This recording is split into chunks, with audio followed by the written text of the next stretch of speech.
Сайн байцгаана уу та бүхэнд энэ өдрийн мэндийг хүргэе. За би өнөөдрийн бичлэгээрээ энэхүү зурган дээр гарч байгаа эгчдүүсийн талаар ярихаар бэлтгэлээ. За энэхүү эгчдүүсийн зургийг хараад танд ямар нэгэн аялал шууд сонсогдож байгаа ах гэдэгт итгэлтэй байна.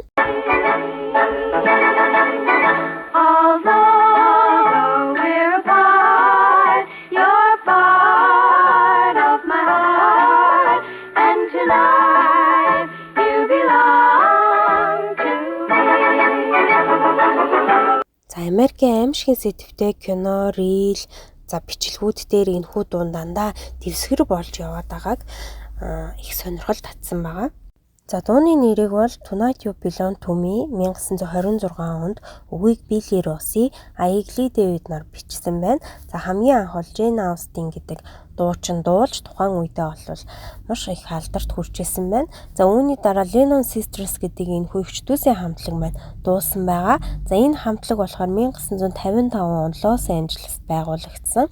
За тухайн үедээ гишүүд нь болохоор Diana Lennon, Peggy Lennon, Katie Lennon, Janet Lennon гэд дөрвөн эгчдүүс байгаа. За хамгийн том нь 15-тай, хамгийн бага нь 9 настайгаар анх байгуулагдаж байсан байна. За энэ дөрвөн охины эцэг эх нь өөрсдөө болохоор хөгжмийн сонирхолтой байсан учраас энэ хүүхдүүдтэй ингэж нөлөөлөд ийм хамтлагийг бий болгосон байгаа. За The Lawrence Welk Show нэртэй телевизийн шоунд хамгийн анх энэ хүү хамтлаг маань орж олон нийтэд маш сайн танигдсан. За тэгээд 1950-аас 1960-аад оны pop соёлд маш том нөлөө үзүүлж чадсан гэж бичигдсэн байт юм байна. За дуулалтын ерөнхий стил жанр бол гэр бүл залуус зориулсан хэв маягтай маш ээлдэг эерэг дуунуудыг дуулдаг юм охтууд байгаа. За тэгээд тэдгээр дөрвөн эгчдүүс маань болохоор Америкийн Лос Анжелест төрсөн. За тэгээд хөгжимд бүр маш сонирхолтой. За тэгээд багаасаа хоорондоо гар нийлж бүр гайхалтай хоолоо салгаж дуулдаг. Тэр үед нөгөө хоолоо салгаж дуулна гэж байдаг байсан шүү дээ. Нилээ ингээл хоолоо салгаж дуулдаг. Яг тийм жанраар дуулдаг нь бас үзэгчдийн бас хүртэл болсон байдаг байна.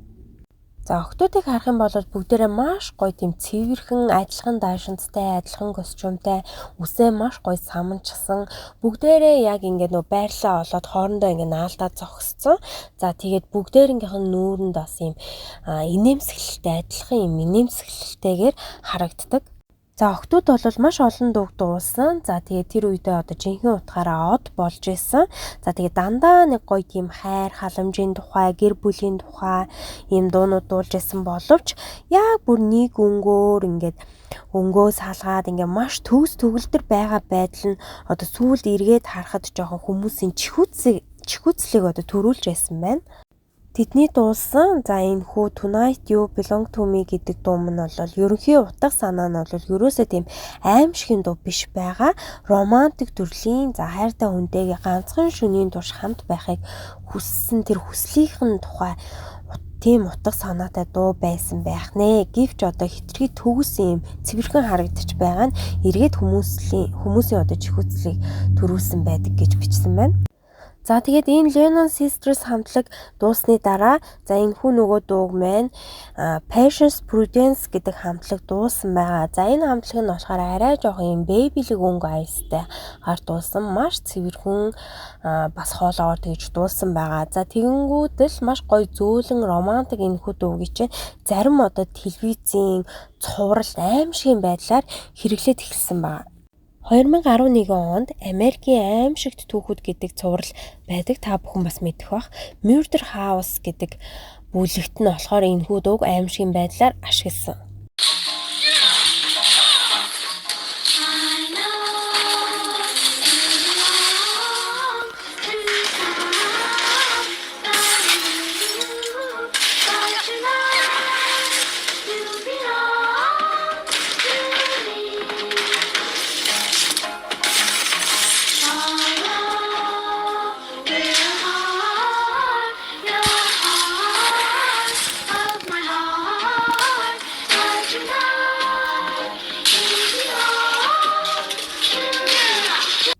Мөн 2018 онд Netflix-ийн You гэдэг цувралт мөн аимшигын байдлаар ашигласан байна. За 2020 онд HBO-ийн Lovecraft Country цувралт мөн энэхүү дууг аимшигын байдлаар ашигласан.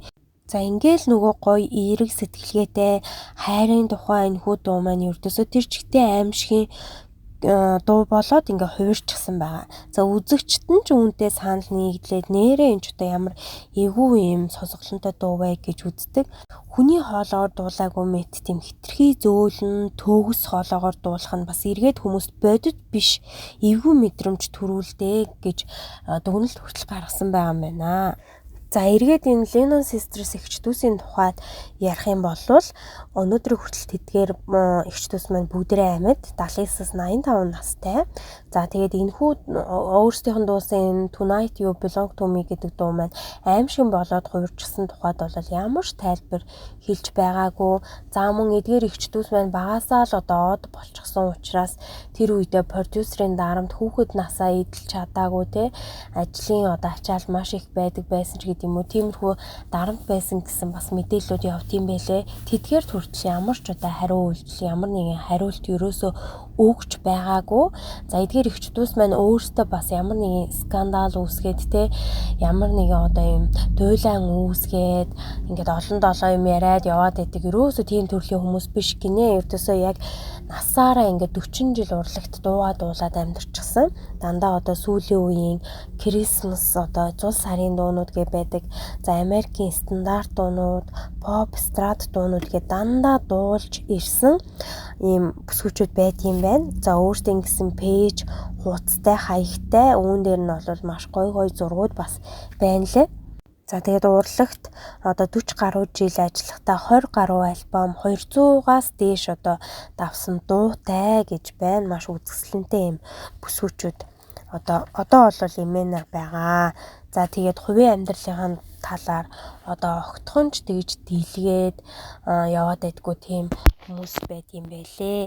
За тэгээд маш гоё эерэг утга санаатай дуу хэрнээ аимшигын болоод одоо санаандгүй уучлаар гэдэг шиг санаандгүй одоо аимшигын болоод учирчихсан. Энэхүү дууг бол за сүүлийн үеийн одоо рeel одоо аимшигын подкаст гэдэг хүмүүс бол маш их ашигладаг болсон байлаа. Бид нар хүртэл хараад бүр таньдаг болцсон эдгээр хүмүүсийн тухай сонирхолж мэдээлэл хүргэлээ. За тэгээд өнөөдрийн дугаараа маань энэ хүртэл сонссон та бүхэндээ маш их баярлалаа. Та бүхэн маань намайг дэмжиж саббат харуул би маш их баярлах болно шүү. Баяртай.